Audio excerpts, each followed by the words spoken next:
Hello and welcome back to the What the Falk Sunderland review show. A fantastic 2-1 win thanks to a brilliant second half performance from Sunderland means we're all feeling a little bit chirpier than we have done over the past couple of weeks. And as always, we'll be here to review the rest of the game, including myself here from a hotel or a guest house in Lee, which I never thought I'd be doing a podcast from, but nonetheless. First and foremost, as always, to join me is the person I'm now always introducing first, Brad. Brad, how are you doing? You okay? Very good, mate. With that resultant performance today, I'm looking forward to talking about this one. Yeah, me too. Absolutely, 100%. Second of all, Ross Black. Ross, you have rejoined us. It's full house today. How are you doing? You okay? Yeah, really good. Our second half performance made us feel a lot better. Just kind of stuck into it. And last but definitely not least, Dave Lawrence. Dave, are you okay? Yeah, very good, mate. Nice to be chatting about a win for the first time in a couple of weeks. So yeah, all good. Yep, as you said, first time that we've won a game since Reading, which felt really positive at the time. I'm sure we'll get into the reasons why we think maybe we haven't, but ultimately a fantastic 2-1 win today. It felt like a brilliant win. The second half performance was excellent. I'm not 100% sure I've seen that coming, if I'm honest, but it did come, so I don't really care. Brad, I introduced you first, so I'll go with you first. As always, first question is always the same. We'll beat Wigan 2-1. How are you feeling? To be fair, people are saying about the second half performance. For me, I thought we dominated the full 90. I don't want to talk about no strikers because we've just won. But I'm telling you now, if we had an out-and-out striker today, we'd have scored 4, 5, 6 or 7. Because there was some great play, great build-up play. And it was just crying out for someone to get on the end of them. The amount of times we put the ball in the box. But it was, yeah, I don't really have many negatives to say about that performance, really.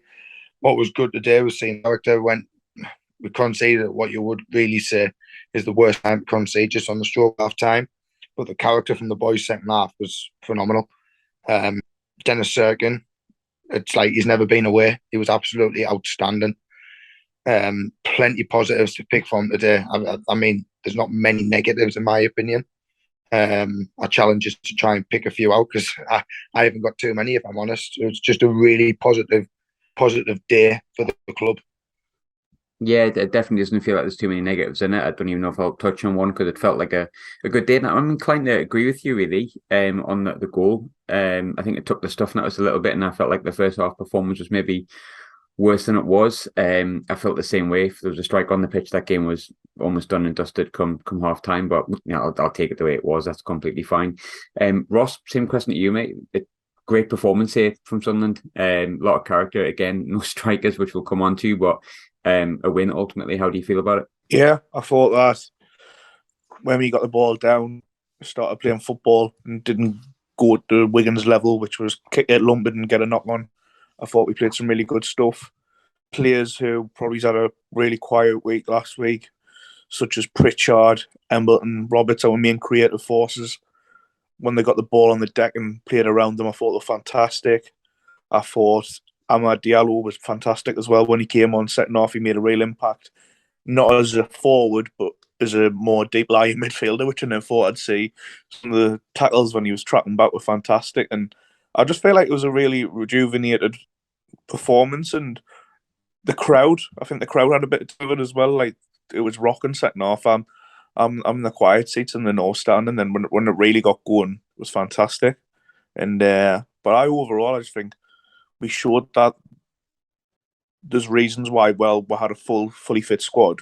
People were saying like, "Oh, we're a different level to the likes of Wigan and Rotherham who came up as well." And I think you could see that Wigan are effective at what they do, and they will get points by doing that.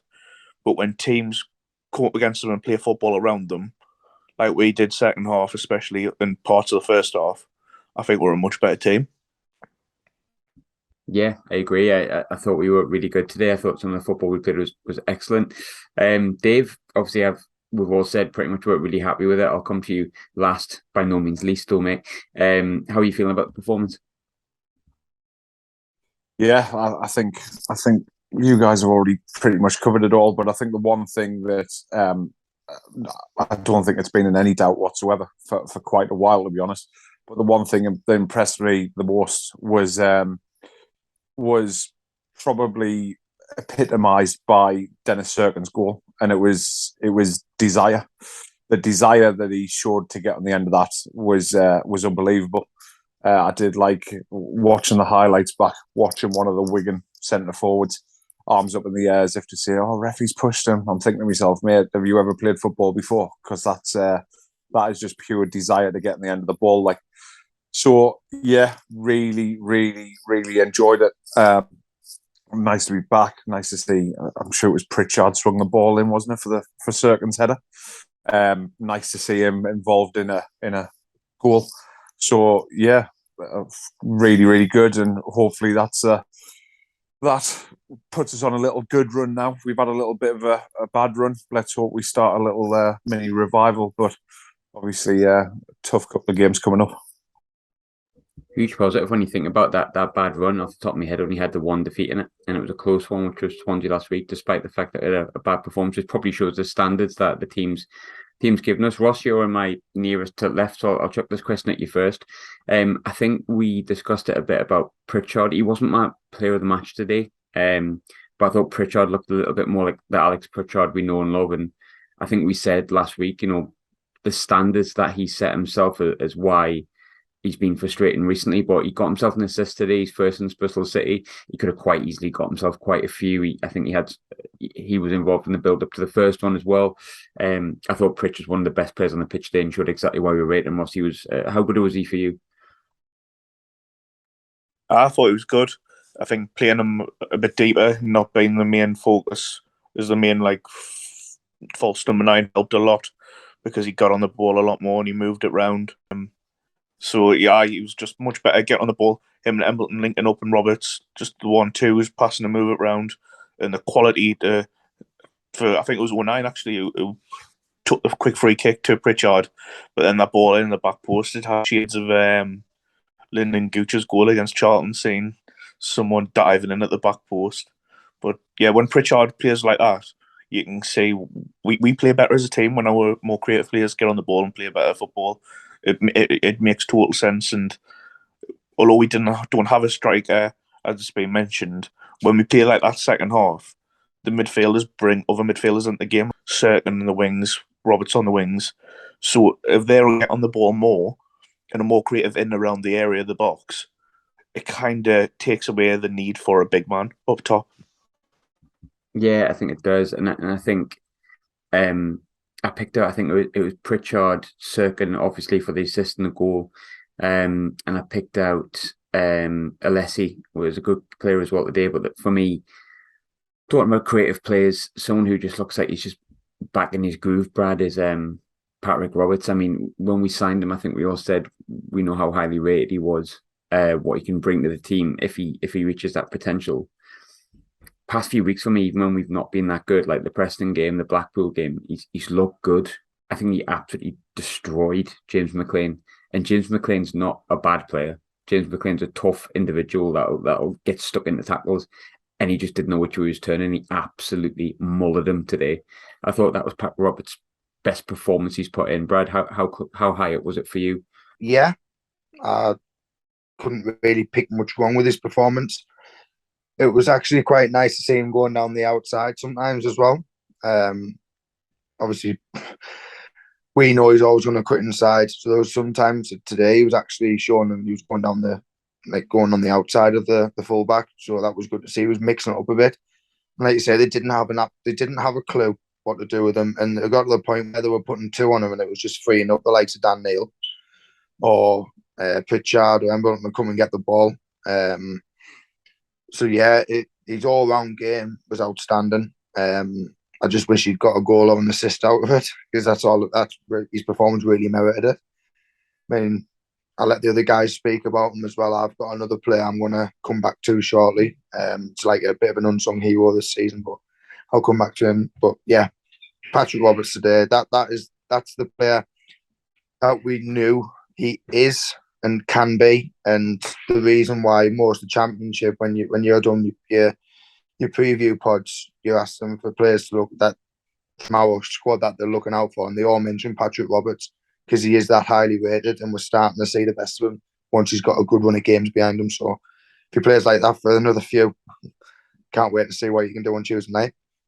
He hasn't performed like that since about his Celtic days. I think he's been at Norwich, he's been at Derby, he's been at a few different. Well, he's been over in France as well, and you start wondering, is he going to just fritter into this 26, 27-year-old that ends up in League Two and was all his talent? I think he's starting to show something why he was so highly rated. To me, the way he moves with the balls, it's the kind of player you pay to watch.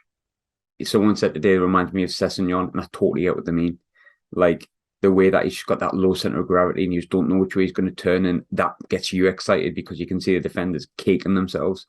It's great. I know who you're going to come back onto, so I will wait on it, Brad. But Dave.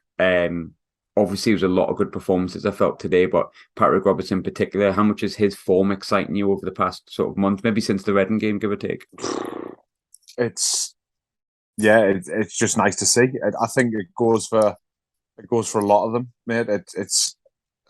I think we've actually found a brand of football which we quite enjoy paying for, quite enjoy going to see, and considering we had a lot of time of turgid football, it's nice to see vibrant, right age type people coming along and getting people on the edge of the seat, giving something about, and Ross alluded to it earlier. There was plenty of noise. The fans will respond. They're not, everyone will say that football fans are fickle, and they are to a degree, but if you're watching the same old rubbish time and time again, I think we mentioned about, who was it the other week, was it Preston, and just like how do they manage to pay and turn up in their droves and watch it, and there's nothing to get excited about. People like Patrick Roberts are always going to do that. He's obviously one of them, which, going back to previous managers where they haven't necessarily been very good man managers, and they've let us, in terms of being managers, they've let us down because some of the players that we've had, they've either needed a loving arm around them, or yes, some of them might have needed bollockings and whatever, but we've never had the right people in charge to actually work out which player needs what. And I think, good old Grandad, he gives us that to a degree, although I have heard some murmurs this week of the other night about Max Thompson and stuff like that. It's which was an interesting read, but yeah, really enjoying it, mate. Really nice to see a performance today as well as a result. Yeah, absolutely. I agree with the Max Thompson comments. They were a bit odd, but that's another conversation for another day. I don't really care at the minute because we're on the game of football. A lot of conversation on the Wigan forums and Twitter and stuff like that, Ross. I might as well throw it out to you because it's a talking point from the game. Not put a down note on it, because at the end of the day, it didn't happen, no matter whether you think it was a red card or whether it wasn't. And the kid had a great game and scored a great equaliser. But the Embleton tackle on Charlie White, was it a red for you, Ross? Not really, because there was no intention to go in with the studs up. But I think he's follow through, and I think it always looks worse on pitches after. And you look at the picture, it looks a leg breaker. But watching it real time, he went for the ball, and he's moved, his legs moved up as he went for the ball. To be fair, it's one of them where it's against us. You probably just look for he's lucky to get away with it. But with referees at this level, I'm surprised they even give a foul. I'm now starting to judge tackles in the Championship solely on how close they are to Jay Clark-Salter's tackle on Adama Traore in 2017. If it's not that bad, it's not worth the red card. But for me, I think I kind of agree. I don't think he's gone in with excessive force. It's a bit clumsy, but I thought the one he got sent off last year for the Gillingham game was a lot worse. I don't think it was. I think it was definitely a yellow. Slightly mistimed. I don't think there's any malice in it. But when you slow it down, it looks like, oh my God, he's trying to like decapitate him. He hasn't. Not for me. But Brad, I'll throw the same question at you. Red card for you? I was actually going to refer to the Gillingham one last season. If you can remember my comment to it and to the Gillingham fan, it was an orange card. That's sort of what I'm thinking today as well. if it's given as a red, you can't complain. And yeah, it's right on the border, because I'm the other side of what I said. When I seen it real time, I looked at my pal who I was with. I went, he's off, because I thought it was late and quite wet. I've watched it back. Nah, I'm right on the fence with it. It's an orange card. If it's given as a red, you can't complain. If it's a yellow, you think, oh, maybe he's just got away with that one. So referee only gets one look at it. We're in this league, the benefit of VAR. So yeah, referee gets one look at it, and we've seen it back. It's not a red. I'm on the fence. Yeah, it's just one of them, isn't it? Why you come, isn't it, for the analysis here of the orange cards and the sin bins. Dave, I might as well give you opinion on it. I feel like I've wasted too much time on that because I don't care. He scored and he was great. But you've seen the tackle. Are you kind of with us on that? Are you totally against us and you think it was a reckless, horrible challenge?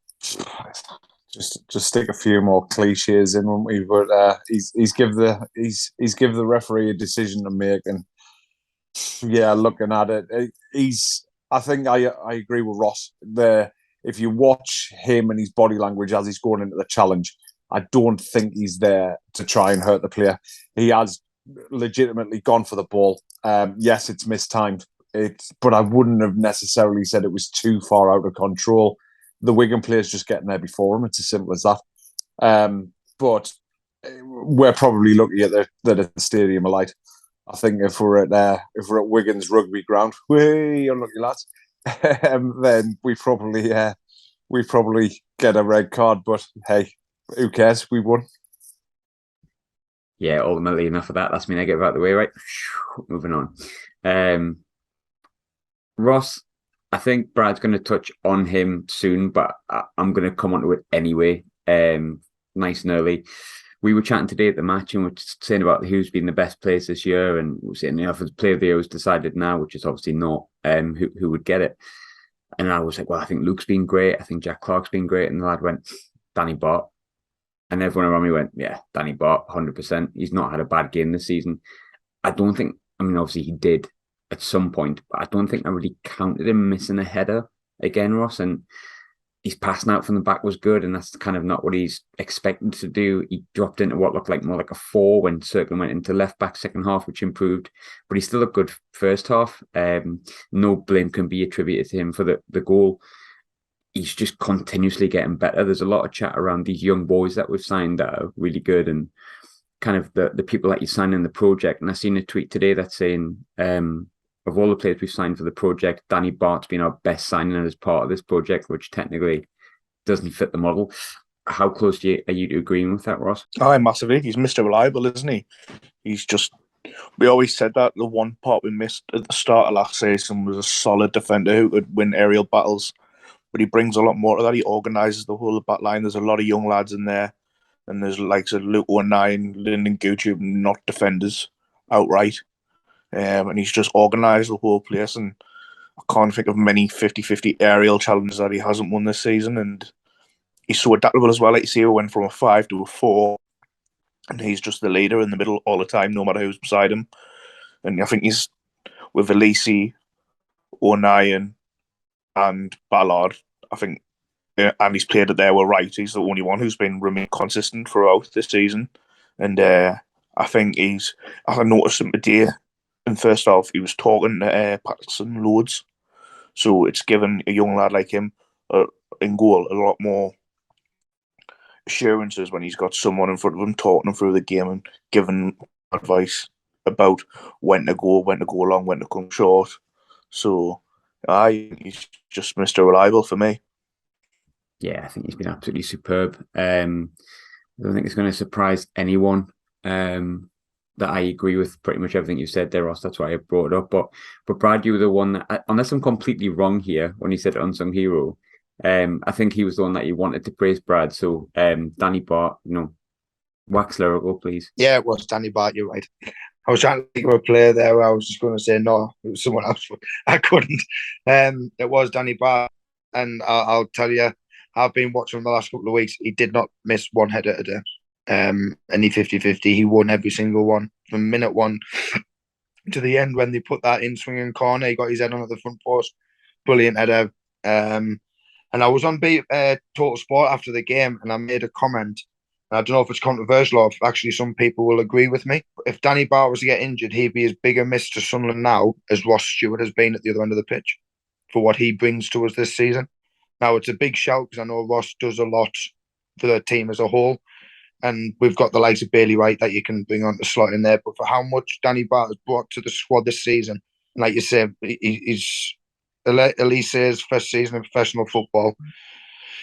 He's got Sirkin, who's just made the step up into his second season. He's got O'Nien and Gooch at the back with him as well, who aren't defenders, but O'Nien is a defender. So that's, but he is just Mr. Reliable. He's just been so good this season. I think it's going unnoticed because we've got that many good flair players. So immediately your eye or everyone talks about your likes of your Clarks, your Roberts, your Pritchards, everyone that goes forward creates things. What they don't see is the dirty side of the game and what Danny Batth brings to us and how much of a miss he would be if, God forbid, touch wood, he did get injured. Yeah, I mean, there was a couple of times they were trying to thread something through and he would just stick them long legs out and it'd just get a nick on it and it would fall to Dan Neil, who was in the right place at the right time. And it would relieve the pressure on us that they might have tried to start the build.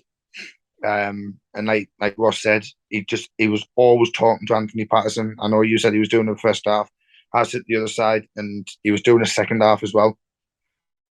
He's been outstanding. If the season was to get curtailed now, Danny Batth would be my player of the season. And I don't actually think it will be close because, yes, we've had players who've been a 9 1 week, but then they might have dropped. Danny Batth has not dipped below a 7 all season for me. No, he hasn't. I've got to agree with you on that. I think he's been superb. It's probably testament to him that he's almost forgotten about. He's that consistent. I think he's been great. There's tons of players I could pick today, Dave, and I don't want people to think that I'm missing anyone out. I'm really struggling to think of anyone who I didn't think was good today. Maybe Gooch first half, but I'm being really harsh there. For me, one thing I've noticed the past few weeks, we talked in the beginning of the season about how good of a player we thought Dan Neil was, but how to worry that he could only last 60 minutes. He's now lasting 90 minutes and being effective. And it seems to be since Tony Mowbray's came in. It's fair enough leaving him on the pitch for 90 minutes, but he has to be effective after those 60 minutes or so. Otherwise, you might as well just take him off. But he has been, and he knits the play together well. And I think Corey Evans is a massive player for us, which is a total turnaround from last season. But I genuinely think that Dan Neil's starting to get better and better and better, and quite quietly better. I thought he did very, very well in that midfield today. How much is it a plus for us, Dave, that Dan Neil is not just lasting the 60 minutes, but he's having the influence on games that we hoped he would have? Yeah, massive, mate. I think the thing that I've been impressed with Dan Neil is I couldn't quite decide what type of centre midfielder he was going to be. And I think the more games he gets under his belt, he's just becoming more rounded. He's getting a little bit of everything in his locker. We all know he can spot a pass. We all know he can, he gets into some nice little positions just in like kind of the number 10 role. But yeah, he seems to be picking up some fitness, a lot of fitness. Maybe he's grown into his body a little bit because he's a little bit younger. But yeah, very impressed. Like you say, quietly going about, and it's again, I've heard a few murmurs. People have got to understand that the youngsters in the team, they're not going to play excellent every week. You've got to give them a little bit of room for error, and it's all very well clamouring to be top 6 and getting promoted to the Premier League and stuff like that, but it needs a little bit of patience time to time. And to be honest, that's not me mocking the fans, because I think everyone has been patient without the centre forwards and stuff like that. But yeah, just give them a little bit of a chance. That maybe he's not going to affect the game in the way that they think we should be affecting it all the time. But yeah, I quite like his work. I think he's going about it well, and maybe that's a good way to look at Tony Mowbray. Ultimately, he's is the custodian of the football team. And if he doesn't think you're good enough, then you're not going to be there. And let's be honest, there's plenty of other options in centre midfield. So he obviously thinks Dan Neil's got something about him, and he obviously feels as though he's impacting the game for long enough to be keeping him on the pitch for 90 minutes. And to be honest, I have no real reason not to trust Tony Mowbray at the minute. So, hope it continues. No, I absolutely agree. We'll keep it short and sweet this week because I just want to be positive, and also I'm very busy. But I promised the lads at the service station I would do this. Ross, I'll come to you first. We've got Blackburn on Tuesday, Burnley on Saturday. Two big, difficult games. Let's not kid ourselves. We still don't have the striker. There was points in that game where if there was a striker, that game would have been out of sight and we wouldn't have had to worry and wait till the 72nd minute. So there are things that aren't 100% rosy, but ultimately, great win today. Does that mean we can go in Tuesday, Saturday, and maybe still get a result from those games? How many points would you be happy with? I'd be happy with 4, to be honest. I think Burnley are flying. They had a great result today. I think Blackburn also got a good win against the Smuggies. So I think we've just got to be careful that we just stick to what we did today, keep the ball on the deck, don't get away from the wheel player, and I think Diallo's got a massive chance of starting on Tuesday, and we're 4 at the back, especially with Gooch's injury because it worked really well. But as long as we're competitive in games, the only thing that really disappointed me in this run was the first half against Swansea because we weren't competitive. Every other half and every other game we've been competitive, and if we keep plugging away and keep being competitive, keep creating chances, we're not expecting every game, but just be in these games, and we found a way to score goals today, and we need everyone else to chip in for the next few weeks, and hopefully with Sims back on the grass, it's not too long away before we have a centre forward on the pitch to help them out. Brad, same question to you. How many points would you be happy with? How many points do you think we can get? I'm going to Blackburn on Tuesday, so I'd like to see us pick up 8 points. I would accept 2 now, considering the run Burnley's on and where they're sat in the league and they're in a good bit of form. I would take 2 points with some good performances. Blackburn are hit and miss. I think if you look at their record for the last 6 games, I think it's been 1-1, lost 1, 1-1, lost 1, 1-1 today. So, we'll see what we can do. And then the Burnley game next week. I mean, every team can beat everyone in this league. It's been shown. If we can get a good crowd behind us, I'll get Archie to get them in the dressing room before the game. I'm not just saying that because my son will do that. He's mascot. So, yeah. I'd snap your hand off for 4. But realistically, I would be very happy with 2 points if I'm honest with you. Yeah, I think same. Dave, where you going? I think collectively we've said 4 points is what we'd be delighted with. Would 2 be enough for you? Are we being too negative with that? Should we just go for the 6 and think bugger it? Yeah, I mean, to be honest, as soon as you asked, I thought I'd be happy with 2 draws if I'm honest. But I'd be delighted with a win and a loss. As far as you can be delighted, we're losing anyway. So yeah, just keep the points ticking over. Just keep giving a good account of ourselves. You know, who knows? Burnley keep the ball very well, so that's going to be interesting to see how the possession game goes because that's normally our bag as well. And to be honest, Saturday is probably going to go tits up. So I'm sorry to everyone because I'm there. So it's going to go all wrong. But yeah, fingers crossed. I'd be over the moon with 3. I'd accept 2, and I'd be delighted with 4.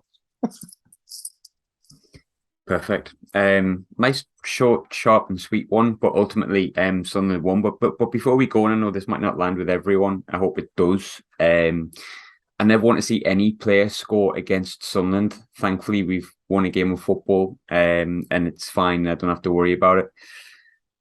But I'm really pleased that I saw Charlie White back on the pitch today. Not many things are bigger than football. Seeing what Charlie had gone through and seeing the interviews with him and stuff like that, I was still peed off that he banged one in the back of the net. But ultimately, we won the game, and that's I think his 2nd goal this season, and I think he's also got an assist on his first game back. So Fair play, Charlie. Great to see you back, and great to see you doing well and playing well. Ultimately, I think that's pretty much everything. But before we go, Dave wants to add something. Dave, I bet keep it clean. Yeah, massively. To be honest, I dare say that is Charlie White's best finish at the Stadium of Light. It was a cracking little finish, to be honest, on his left foot. So big up, Charlie. Hope you go on and score a few more this season. Love you lots, mate. It's not against us though. Like, share, subscribe, right? I have to say that at some point. Don't care if you don't. Sunderland won. Enjoy your Sunday when this will be going out in the morning. Hopefully it's been all right, because it's been a bit rushed together because we're all trying to watch the boxing. I'm stuck in a guest house in Lee. I've been on a coach for a while, but I don't have the sniffles. So positive week. Thanks for listening, and cheers very much.